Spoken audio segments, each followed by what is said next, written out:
We're incredibly thankful and grateful to our generous sponsors for their support of this incredible event. You know, our goal from the very beginning was to always bring together the brightest minds in the AI industry to solve great problems. And with over 600 attendees today, we've certainly achieved that. I'd especially like to thank our titanium sponsor, Zeta Venture Partners, for believing in this from the very beginning and helping us get started. Additionally, I'd love to thank our platinum sponsors, Affinity, Amazon Web Services, and TRG. Our gold sponsors, Lightspeed Venture Partners, NEA, and Wells Fargo AI Enterprise Solutions. And our silver sponsors, Accenture, Acero Capital, General Catalyst, Mentors Fund, and NASDAQ. Please join me in giving them a round of applause for their sponsorship.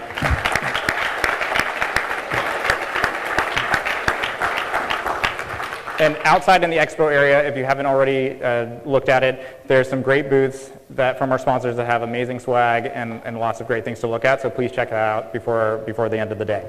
All right, it's now my pleasure to introduce our next Tim Talk speaker, Swami Shivasubramanian. Swami is Vice President of AI at Amazon and leads all AI and machine learning initiatives within Amazon Web Services. In particular, that includes products like Amazon Lex, Amazon Poly, and Amazon Rekognition.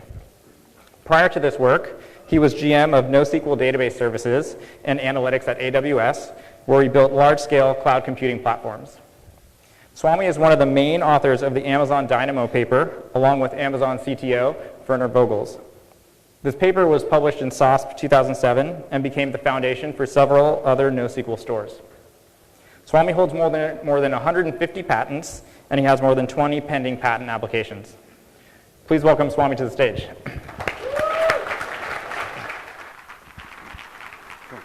Thank you, sir.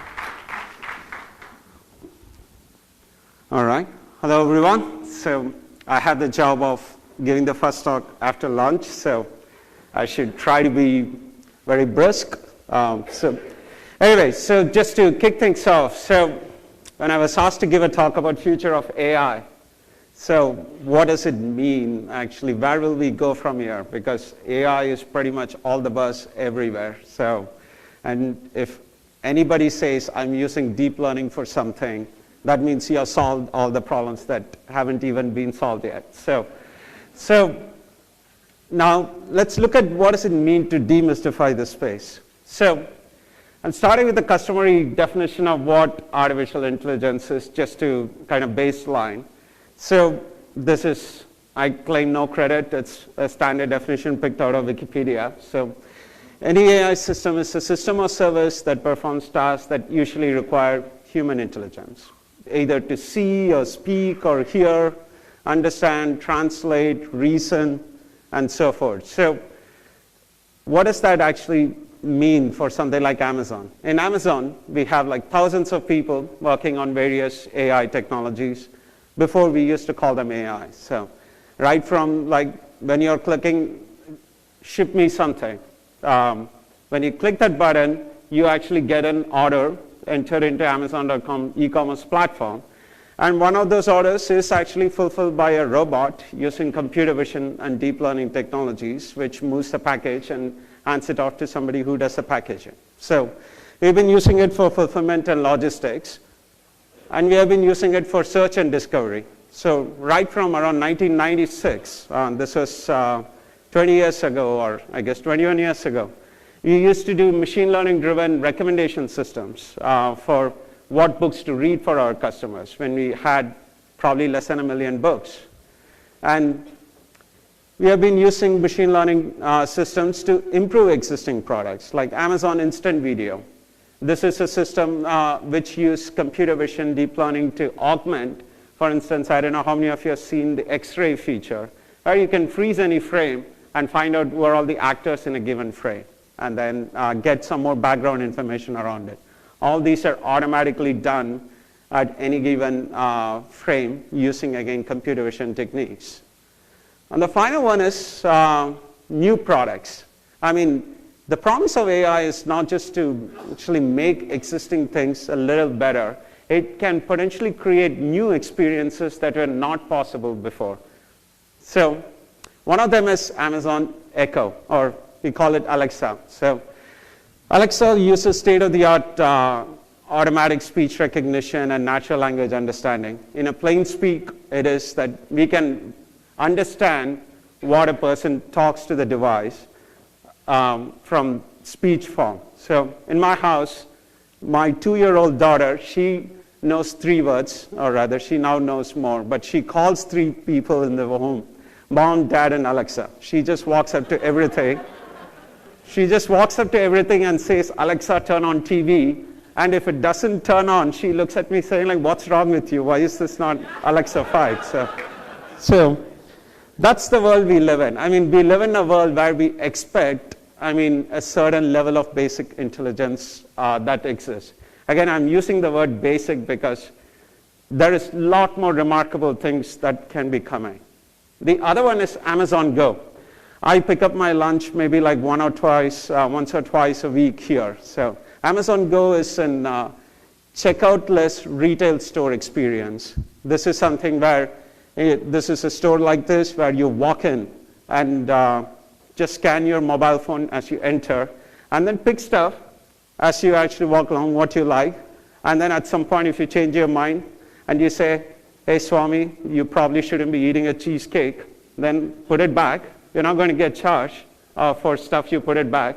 We recognize what you picked using, again, computer vision and deep learning and so forth. So again, when you think about what artificial intelligence does to various things, it's actually kind of mind-blowing. So let's dig one layer, let's double-click and go one layer deeper. How do you build these AI systems? At a high level, this is kind of pretty straightforward. There are 3 steps to it. One is you collect lots of data, and then you train a machine learning, deep learning, or AI, whatever algorithm, using the data you have collected. And then you build a model and start predicting. It sounds reasonably straightforward. In reality, it's actually pretty hard. The challenge for AI, it comes down to a scale. So you need a lot of data when you are actually talking about predicting, like building some of the best natural language understanding system or speech recognition system and so forth. So depending on the domain you are trying to solve, you might need petabytes of data, and then you might, or terabytes or so forth. So if you are, the nice thing, and this is where cloud comes in with scale. So if you are actually looking for a place where you need to store petabytes of data, cloud storage services like S3 is an easy place for you to put in data. If you are actually trying to build state-of-the-art fraud detection system, and you're an e-commerce retailer, then you can actually store your data in Redshift or any other database system, and actually start using that data to train your machine learning models. Now that you have your data, now let's talk about how do you actually train these machine learning systems to do this. So again, based on the algorithms you pick, they might need GPUs or CPUs or FPGAs or so forth. So again, with respect to building a scalable training system, this is where cloud again helps with respect to this. In AWS, again, we have GPU instances that you can actually use to build a distributed training system using any of the deep learning engines to do that. So, and the final one is you build this model, exported it, and then build prediction systems on top of it. So now let's look at what our customers have done using AI systems. So again, the stuff what I'm going to show is not actually what Amazon did, but what our customers have done using AWS today. So here are some of the examples. Again, it's an 18-minute talk, so I can't actually give the entire list. So here is a few I sampled. So I'll just call out a couple of them. One is like FINRA, who could actually play the entire trading history to do things like anomaly detection, sequence matching, and so forth. The other one is like TuSimple, which is rated to be one of the best autonomous driving system, which actually has built-in deep learning-based model using Apache MXNet on top of AWS to do autonomous driving. Again, Netflix is another one which has built a deep learning-based recommendation engine. So what is it? The promise of artificial intelligence, as I mentioned, is around innovation. You build new features for existing products. You build new experiences and product categories. I talked about Alexa, Go, and so forth. And the third one, which is even more exciting, is like breakthrough advances. So, for instance, in the field of medicine, again, we touched on it a bit earlier today. So, one of the leading causes of blindness among men is diabetic retinopathy. So, the interesting thing with this one is that few folks in Stanford actually they came with the idea of using deep learning to actually figure out if this case has the potential to have this issue.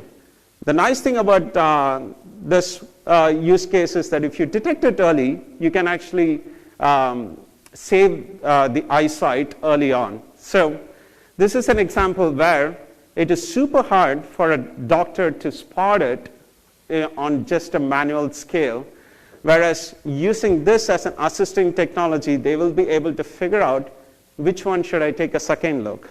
The other one is that I've shown here is an FDA-approved medical imaging system where you could detect blocks in arteries. Again, this is a deep learning-based model built, and these are actually researchers and startups. These are not big enterprises actually having an army of data scientists or actually in their own data centers or so forth. Again, this is where cloud and AWS has come in to help innovators go innovate. So again, we touched on autonomous driving system. I explained briefly about TuSimple. So here is an example of a model that they built where, again, it uses live detection of objects, cars, and tracking of the trajectory of people and so forth. This is, again, I put it in the category of advances that are enabled. Now let's switch to enterprises, right? Like recommendations and ranking at Netflix is done through deep learning. They have a public blog detailing what they have done in this space. And the interesting thing, what they have done is that when they expanded to 140 new countries simultaneously, all they had to do was basically rerun the models across a new set of data and then turn it on day one. So imagine the potential for building these systems and scaling it out. Again, the combination of deep learning technology with cloud, data store, and compute has been super powerful. So we always say the future of AI is already here. Everybody is using it. But in reality, while the future is here, it's not just accessible to everyone. I mean, you still need data scientists who are very deep with knowledge of deep learning, or you need specialized, compute capability or understanding and so forth.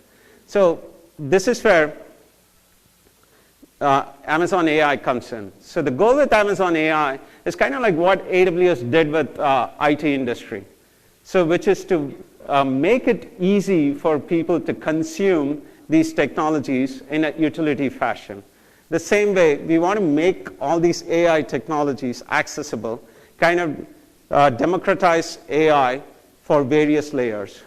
So what do I mean by that? So the number of people who know machine learning is actually probably very small, but there are a lot more app developers in the world today. So the way to approach it is, in Amazon, we always work backwards from customers. And when you work backwards from customers to tailor what solutions to build, you have to ask a basic question: who is your customer? So in our world, there are three kinds of customers, starting from the top layer, app developers, who do not want to know machine learning. They actually want to do what is relevant for their business. They don't care if it is deep learning, whether the model is converging or am I overfitting. For them, this doesn't mean anything to them. They want to build a chatbot because their customers actually want an easy way to interact. The next layer is data scientists who are passionate about actually making things better. I want to build the state-of-the-art customer churn model or fraud detection models with the data sitting on S3 and Redshift and so forth. And there are AI engines which are catered towards machine learning scientists. These are folks with PhD in machine learning and wanting to build the state-of-the-art algorithm. So At the top layer, we have services called Recognition, Poly, and Lex, catered towards app developer. This is, again, Lex is literally what's inside Alexa. Again, this helps customers build voice and text chatbots. This is the same technology as what Alexa uses with speech recognition and natural language understanding. And it's already starting to get adopted by companies altogether. This is, again, shows how with well-crafted APIs, you can actually get them to be broadly adopted. We even had a demo of NASA's ROVI, which is a replica of rover, which actually was taking voice commands at stage to go forward and backward and so forth. So the other one is Parrot, or Poly. I used to call it Parrot, so that's why the slide still says Parrot. So it does text-to-speech with 34 languages and 47 voices. Again, used across various customers. One I would call out is Royal National Institute of Blind, which actually is a nonprofit that has 2 million, supports 2 million folks who are visually impaired to generate audiobooks across various languages. The final one is in visual image analytics and facial recognition service, which is used for real-time image classification and facial recovery. It's used by a lot of customers, all the way from C-SPAN, which actually has all these videos, where probably, how many of you have ever watched C-SPAN for more than 10 minutes? So see? So it turns out they're all very excited. What they would like is, let's say a certain politician is super interested in finding out, okay, what are all the videos and clips they were involved in the past 2 days? Earlier, it used to be the case that they had a bunch of manual systems to identify what existed. Now they can automatically detect who is in a particular video and then build a visual search and to make things move faster. It's the same thing with SmugMug, which is, again, an awesome photo sharing site that I use, and they are looking to do visual search with it and so forth. So again, the goal for these services is to make these AI technologies accessible without having to know anything about deep learning. The next layer is geared towards data scientists who actually want to be more hands-on. They understand what random forest is and what deep learning is and so forth. And they are interested in actually building their own machine learning model. So for that, we have Amazon Machine Learning, Spark, Spark ML, and so forth, that you could actually, it works with S3 and Redshift and so forth to do your own, build your own model of sorts. The final layer, this is where a big set of innovation is coming up as Code Deep Learning Engine. This is going to be the enabler for many of the breakthrough innovations that we talk about. Right from, so again, AWS is an open platform where we let people come in with technology that they are used to, and they can do what they want. We support Apache MXNet, TensorFlow, Caffe, and so forth for you to build your own deep learning innovation models. So I'll just call out one example. My team, coming from a distributed systems background, I'm a systems guy. I like scale-out systems quite a bit. So while we were experimenting with a bunch of projects like I talked about Alexa or Go and so forth, for us, scale is important. We actually want deep learning engine to scale seamlessly. And so irrespective of whether we are running across 16 GPUs or 256 GPUs.